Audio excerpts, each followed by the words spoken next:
Buenos días, buenas tardes y buenas noches al mejor estilo Truman Show. Y lo primero que tengo para decirles es gracias. Me pone muy feliz saber que la gente quiere saber más, que quiere interiorizarse. Y para mí es como, bueno, perfecto, hay una necesidad, aquí está la respuesta. A mí me encanta poder transmitir todo esto que voy aprendiendo también, ¿no? Porque me hace replantear muchas cosas, decir, pero ¿cómo fue esto de acá, no? Y a su vez me gusta embellecerlo con pequeños detalles y cosas que decís, vale. Empezar a encontrarle coherencia a todo ese hilo, ¿no? Y creo que es la mejor forma también de aprender, explicar. Intento que la ecualización sea lo más amable posible para que en estos momentos puedan estar poniendo el agua, la baba para tomar el mate, o preparándose un café, o quizás yéndose a dormir. No sé si yéndose a dormir es la mejor opción porque se pueden quedar dormidos en medio de... Y creo que quedarse dormido con esto es un poco... No sé si se hacen buenos sueños en función de esto. Creo que es algo más matutino del día, ¿no? Para que el solar lo incorpore. Ya que no exagero en decir que es uno de los capítulos de la historia de la humanidad más injustos. Hasta increíble, ¿no? Es algo que aún no lo hemos asimilado como humanidad. No lo hemos terminado de digerir. Aún es minoría, ¿no? Los que levantan la voz por lo que ocurre, por Palestina, por el Líbano. Pero no solamente por ello, sino también por denunciar lo que es el sistema de apartheid y exclusión. Y espero que con estos episodios podamos ser más. Pero bueno, son días desesperantes porque estamos en un año de genocidio. Israel no solo bombardeando Gaza, sino también el Líbano, Siria, Yemen, y todos incluso lo llegaron a hacer en un solo día. Por eso es importante avanzar donde nos quedamos en la historia para que puedas formar parte, o sea, para que puedas ver todo lo que está ocurriendo con otros ojos, otra perspectiva. Formar parte es posible y yo siento que hasta mandatorio para muchos de nosotros, porque es formar parte de la historia. O sea, es hacernos cargo de que hacemos historia, que dejamos una huella en el mundo. Hagamos lo que hagamos, digamos lo que digamos, callemos lo que callemos. Y si tomamos conciencia de la huella que de alguna manera estamos dejando, la historia se hace consciente y direccionamos la humanidad hacia otro estadio. Muchas personas me hicieron pensar astrológicamente todo lo que pasa, y también me gusta verlo desde ese punto de vista, ¿no? En este ingreso de Plutón en Acuario, de esta cosa que no es aceptada por la mayoría, que va a generar rechazo, pero que es necesaria para la evolución. Eso sería Plutón, ¿no? Y Acuario, las redes, las comunicaciones, la interconexión. Yo me animo, sin ser astrólogo ni sociólogo, a decir que si el último Plutón en Acuario fue el nacimiento del nacionalismo, como lo vimos en el episodio 2, quizás este nuevo Plutón en Acuario sea su muerte. Ajo. En otras palabras, sería la deconstrucción de la idea de nación. Nación-estado, digamos. No voy a hablar de otro tipo de naciones, como se usa el término de nación. También, si vamos más profundo, es replantearse el término de paz, ¿no? Eso me encanta, porque todo lo que está pasando nos está enseñando que el pedir paz a secas empezó a verse por primera vez en la historia como naif. Y empezó a dibujarse la pregunta, ¿qué es la paz? O sea, que no haya más guerra y más muerte. Que todos se vuelvan amigos de la noche a la mañana, que regresen a un status quo donde un pueblo vive en los niveles de calidad más altos del mundo, gracias a que principalmente el Estado que los acoge es un exportador mundial de armas e inteligencia militar, y que del otro lado el pueblo viva en una prisión a cielo abierto donde hasta por recolectar agua de lluvia podés ir preso, ya que la lluvia que cae en Palestina es propiedad de Israel. A esa paz. Les aviso, hasta ahora los episodios han sido aptos para todo público. Lentamente la violencia, la estupidez, la opresión pueden que te hagan sentir mucha injusticia. Ese malestar para mí es entendible y hasta esperable. Yo creo que es un signo de empatía, hasta diría que es volver a sentir que somos uno. Y justamente sentir y entender que una parte de nuestro ser está enferma, psicótica, y otra reprimida y lastimada. Y lo que puedo decir es que cuando empieces a sentir esa injusticia, abrazala fuerte. es nuestra especie, es parte nuestra, y negarla o desconocerla es caer en un error. Como aquellas personas que sabiendo lo que pasa deciden hacer silencio por miedo a incomodar o generar reacciones. Ya no es momento de silencio, es momento de hacernos cargo, sea donde sea cuando sea. Tampoco hay que sentir culpa, que lleva más inacción, más pasividad.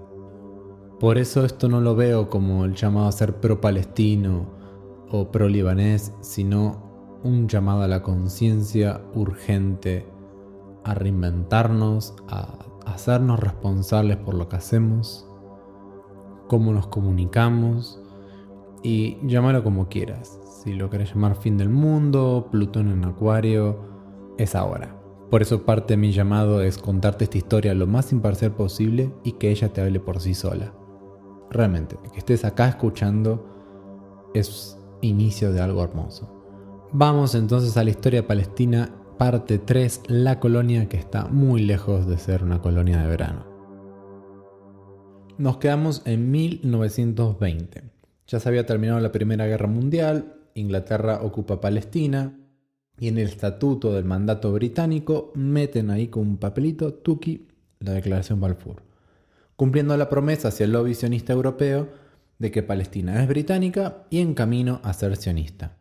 En esta nueva Palestina, los británicos decidieron establecer instituciones separadas por religión, cosa que no había ocurrido hasta ahora en la historia de Palestina, ¿no? De esta manera se hacía difícil para los palestinos cristianos y musulmanes cooperar entre sí. Los ingleses conocían y conocen muy bien la famosa regla de divide y vencerás. Los británicos trataban a los palestinos como una típica colonia, y como en muchos otros lugares del imperio, hubo una notable modernización de Palestina.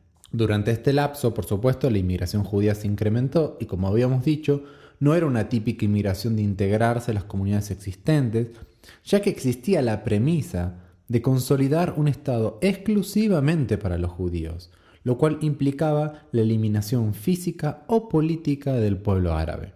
Y esto yo no lo estoy agregando, el sionismo ya reconocía por ese entonces la necesidad de obtener el Estado con mayoría judía. Ellos le ponían el nombre de transferencia.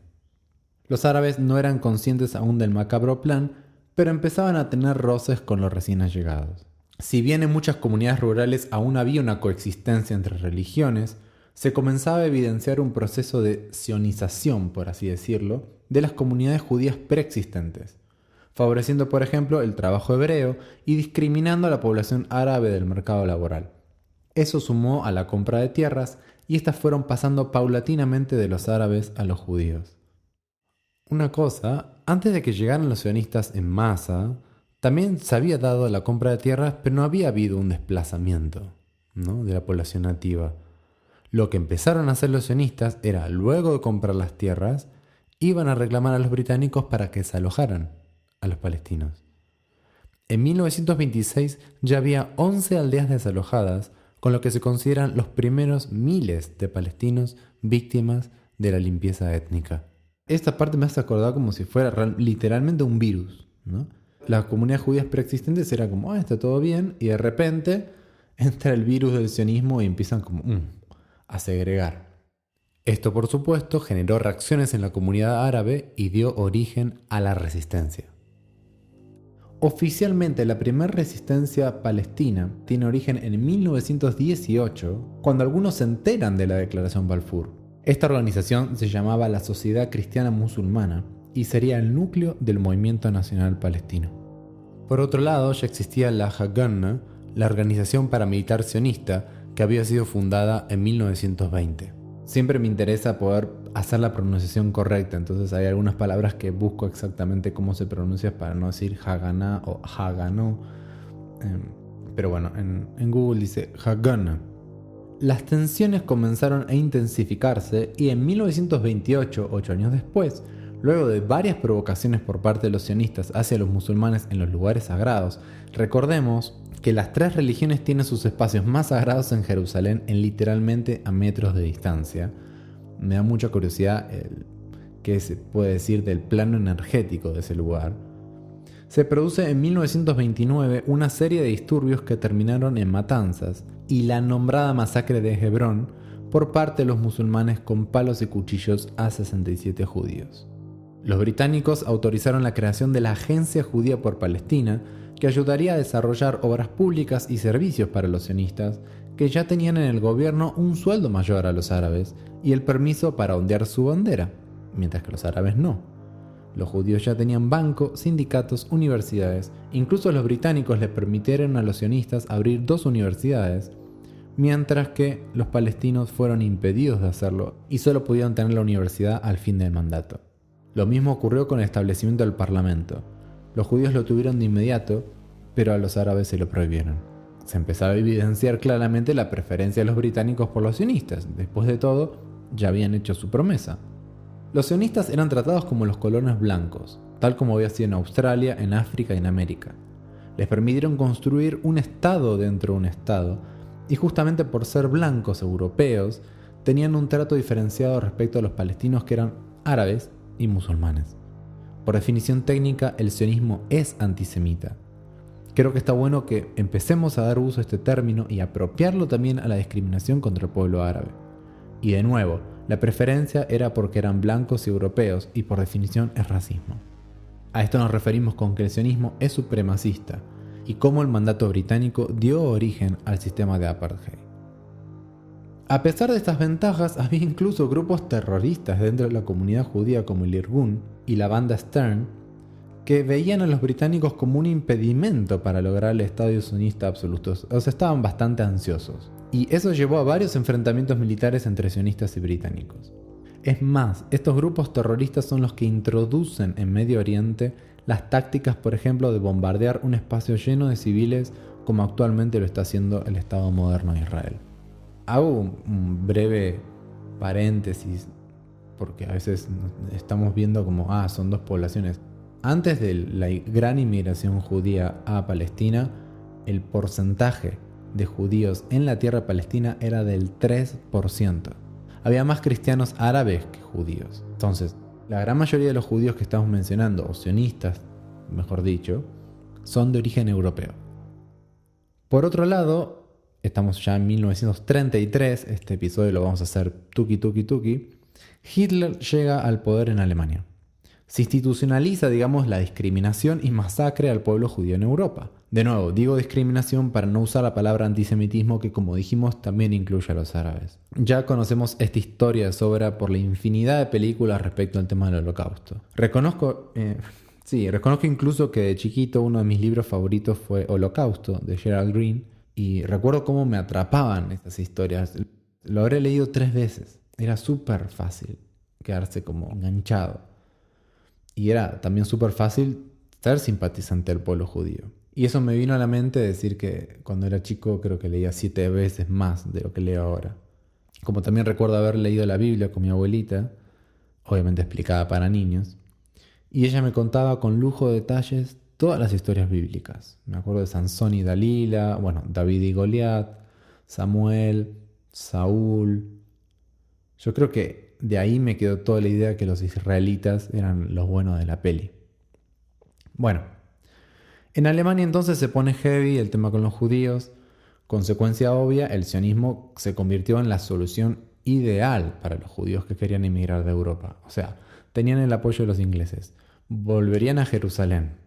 Recuerden toda esta historia del regreso a Sion y toda esta idea, ¿no? Pues para ellos sonaba el paraíso comparado con lo que estaban empezando a vivir bajo el dominio nazi.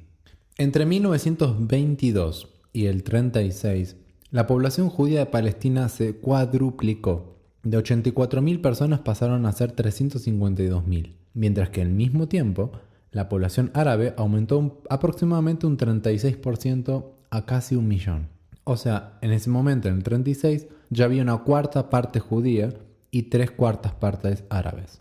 Entonces, resumiendo, el aumento de la población judía, la venta de tierras de los árabes hacia los judíos, la discriminación laboral a los árabes, la preferencia de los británicos hacia los sionistas y ser opcionar al pueblo árabe que temían por la dominación judía.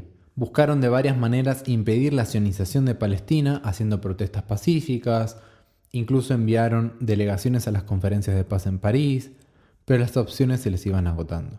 El que los sionistas quisieran un estado solo para los judíos en su territorio ya no era un secreto. Y el sentimiento de que los británicos favorecían a los judíos en, digamos, este prototipo de sistema de apartheid, llevó a los árabes a rebelarse abiertamente ante el mandato británico, en la llamada Revolución Árabe, que duró 3 años, del 36 al 39, con una huelga general que duró gran parte del primer año.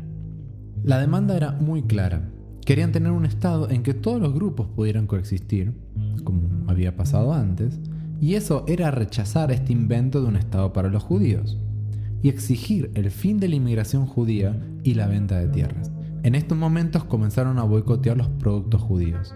Querían terminar con el mandato británico, establecer pues el Estado palestino. O sea, una revolución contra la colonia, pero con una gran diferencia.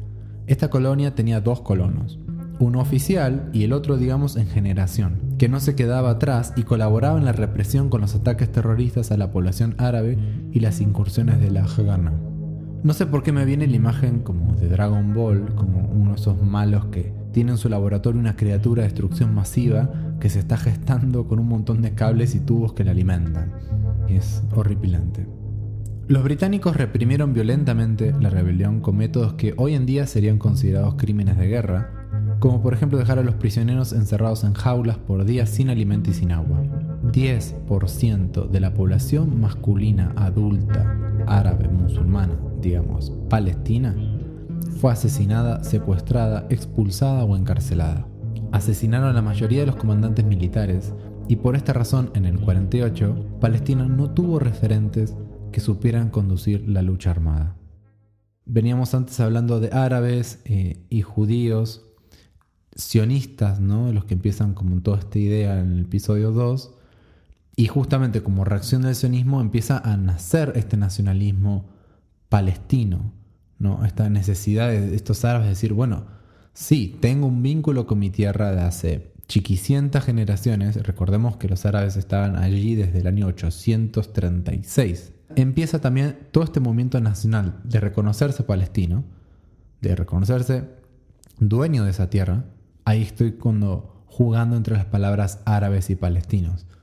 Y para el sionismo, recordemos, ellos eran árabes.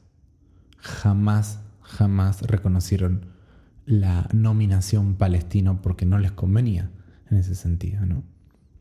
Bueno, luego de las revueltas, los británicos propusieron una solución de 2 estados, la primera solución de 2 estados, que básicamente significaba dividir Palestina en 2, una para los judíos y otra para los árabes, para los palestinos, dándole un 80% a los palestinos y un 20% a los sionistas. Sin embargo, su sugerencia implicaba que el Estado judío tendría cientos de aldeas árabes en su territorio y todos se preguntaban, bueno, ¿qué onda con esas aldeas? Entonces los británicos sugirieron que serían trasladadas completamente, voluntaria o involuntariamente. Los sionistas aceptaron, por supuesto, la propuesta, mientras que los palestinos la rechazaron. Pero hago una aclaración acá, ya que puede surgir este pensamiento volátil de decir, bueno, pero los árabes siempre se negaron a los acuerdos y los judíos no. Estoy contando esta historia dando a entender claramente que era un proceso de inmigración bastante particular, ya que los inmigrantes buscaban transferir o eliminar a la población nativa, que como vimos en el episodio 1 estaban desde el año 836 después de Cristo, o sea, más de un milenio. Y para entender la postura sionista frente a estas propuestas, voy a citar a David Ben Gurion, quien luego de aceptar la propuesta de los británicos, dijo: acepto, asumiendo que tras la construcción de una potente fuerza, después del establecimiento del Estado, aboliríamos la partición del país y nos extenderíamos a toda la tierra de Israel. O sea, los sionistas para esa época ya aceptaban por unanimidad la idea de transferir a la población árabe. Es importante que quede claro, ya que va a haber muchas propuestas a la idea de 2 estados. Esta, la de 1937, fue la primera. Su nombre fue el plan de la Comisión Peel. Dejo el enlace para que puedan ver el mapa. Yo voy a evitar dar opinión respecto a este tema. Solo me voy a limitar a enunciarlas y mostrarles cómo fueron cambiando alrededor del tiempo. A propósito, lo mencioné y no dije quién era Ben Gurion, pues fue un polaco judío que en esos momentos ya era presidente de la mencionada agencia judía, que era como el poder ejecutivo virtual del Estado sionista en proceso. O sea, era el referente sionista del momento. La Revolución Árabe termina en el 39 con el Libro Blanco, donde los ingleses se proponían a limitar la inmigración judía a 15.000 judíos al año y también restringir la venta de tierra a judíos. Esto parece una victoria aparente para el pueblo palestino. Digo aparente porque justo en ese año empieza la Segunda Guerra Mundial y el Holocausto. En respuesta al Libro Blanco, muchas organizaciones judías clandestinas comenzaron a actuar contra los británicos, haciendo sabotaje, actos terroristas, como por ejemplo la bomba en el Hotel King David de Jerusalén, asesinando a más de 80 personas, enturbiando aún más las cosas. Así que justo cuando los británicos habían sofocado la rebelión árabe, se intensificó la sionista. Ben Gurión dijo: la paz en Palestina no es la mejor situación para impedir la política del Libro Blanco. ¿Qué significaba eso?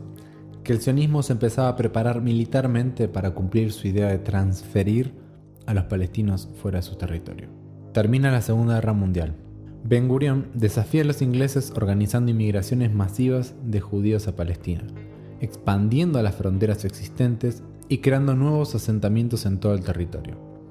El Mossad, que hoy en día es la agencia de inteligencia de Israel, empieza a sacar de Europa decenas de miles de judíos de campos de refugiados desplazados y los lleva en barcos a la isla mediterránea de Chipre. A medida que se van descubriendo las macabras evidencias del Holocausto, va aumentando la simpatía internacional por los sobrevivientes judíos. Al finalizar la guerra, hay más de 250.000 de refugiados.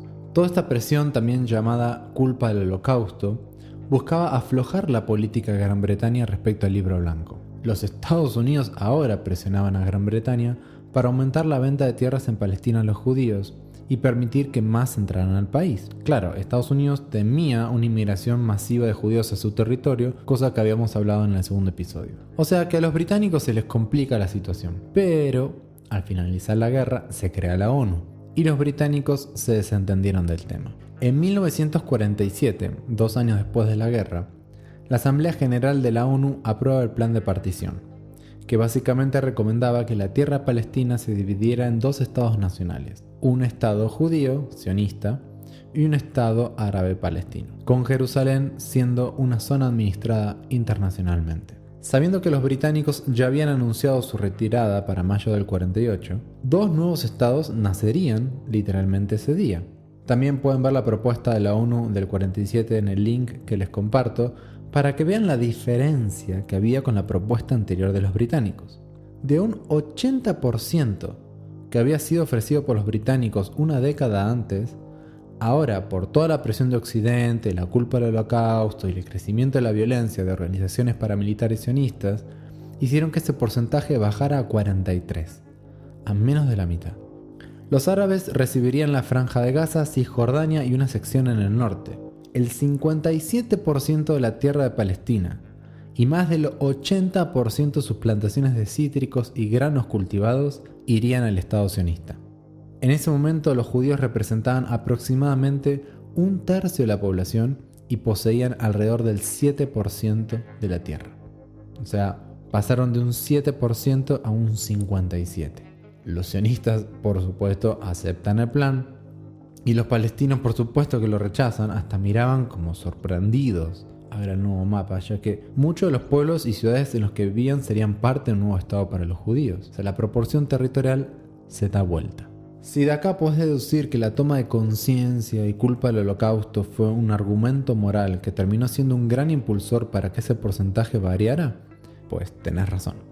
Durante toda esa década, el lobby sionista se encargó de insistir e insistir. Por ejemplo, la agencia judía dialogaba no solo con los británicos, sino también con la ONU, y funcionaba como un gobierno de facto para la comunidad judía. Las fuerzas paramilitares, como habíamos mencionado, la Haganah, Irgun y el Lehi, que es la banda Stern, crearon un aparato militar muy bien organizado. El lobby influyó muchísimo en la política estadounidense por medio de campañas en los medios de comunicación, llámese propaganda, y este país, como potencia vencedora de la Segunda Guerra, pues tenía peso de palanca en la ONU. Hasta los soviéticos incluso estaban de acuerdo, ya que eso debilitaría el poder de los británicos en esa zona. Los sionistas presionaron a la ONU como un caso de justicia histórica y funcionó. ¿Y los palestinos?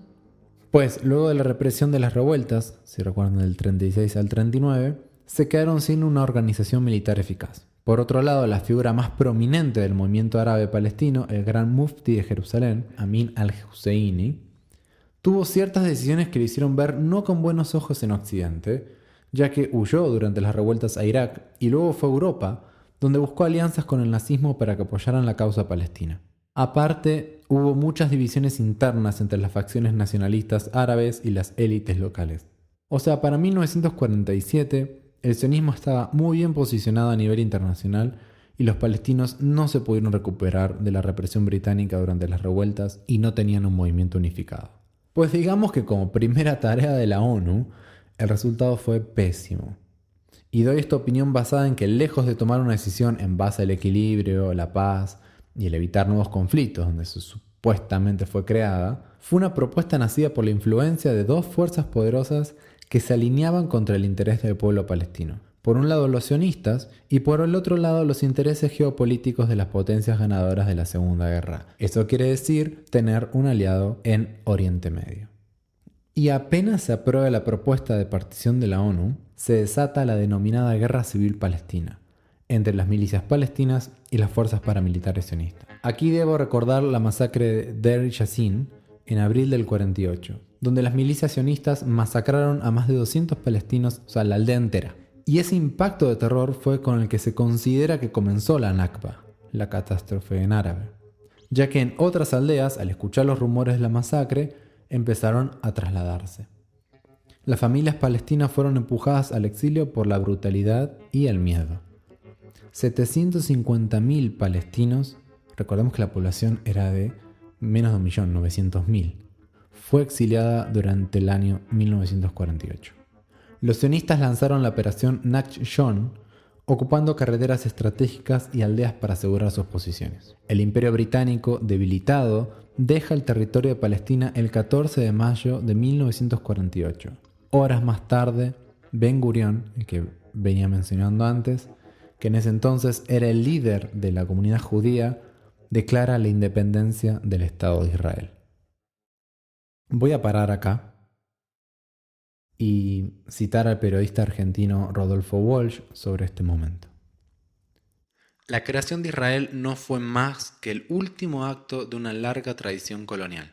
La comunidad internacional, bajo el pretexto de la legalidad, consagró el despojo de un pueblo, transformando el derecho a la tierra en una cuestión de conveniencia geopolítica.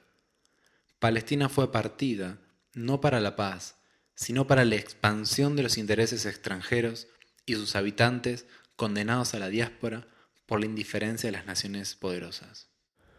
Bueno, loco, ¿no?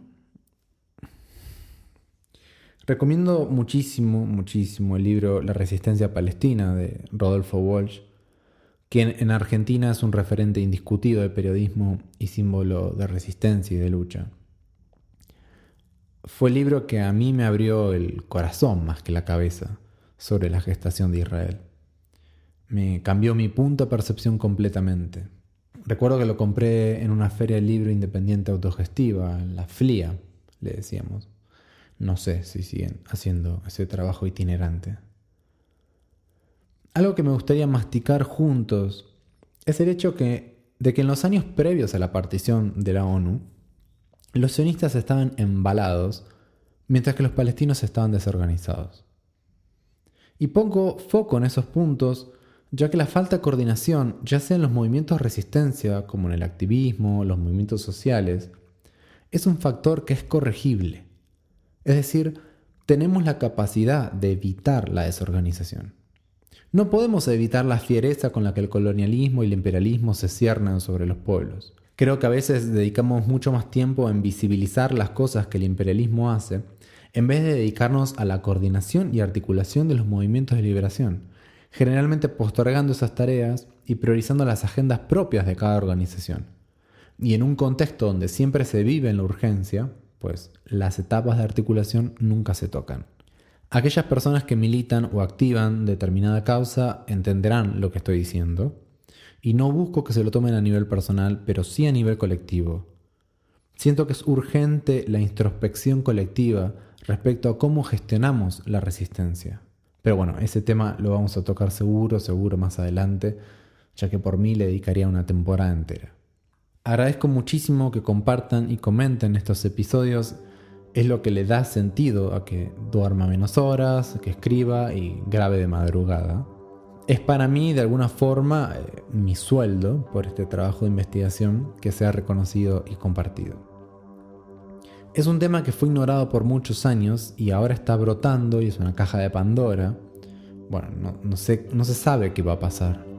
Que ahora Irán, que ahora Rusia, Francia y toda esta película geopolítica que a veces está bueno saber, pero no engancharse al modo Netflix, porque si no es mejor, creo yo, ¿no? Tocar con la conciencia de un año de genocidio, 76 años de masacres y asesinatos.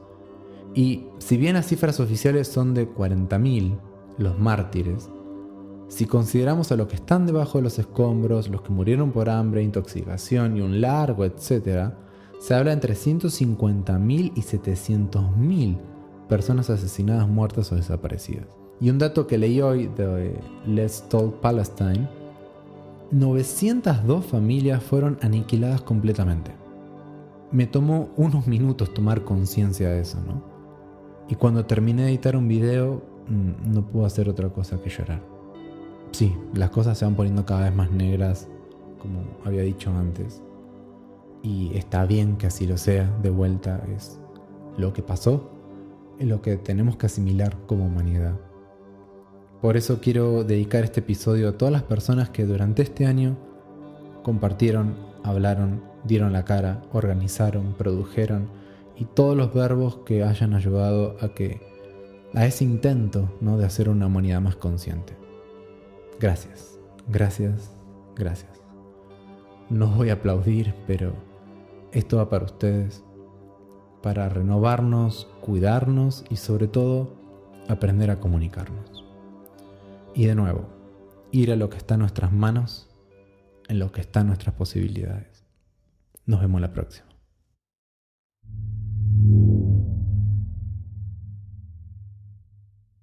Este episodio fue auspiciado por Fauna Acción Humana es una compañía de danza contemporánea fundada en Tepoztlán, Morelos. Esta compañía se conforma de diversos integrantes y proyectos, y una de sus obras es Agua Baja. Este proyecto ha sido creado, sostenido e inspirado por y en la comunidad de Tepoztlán. Soy Ámbar Quiñones, directora de la compañía, y mi compromiso hacia el cuidado del cuerpo, la tierra y los seres vivos me inspiran para seguir creando. Llevar a cabo una obra a la escena es el ejemplo de la importancia del trabajo en colectivo.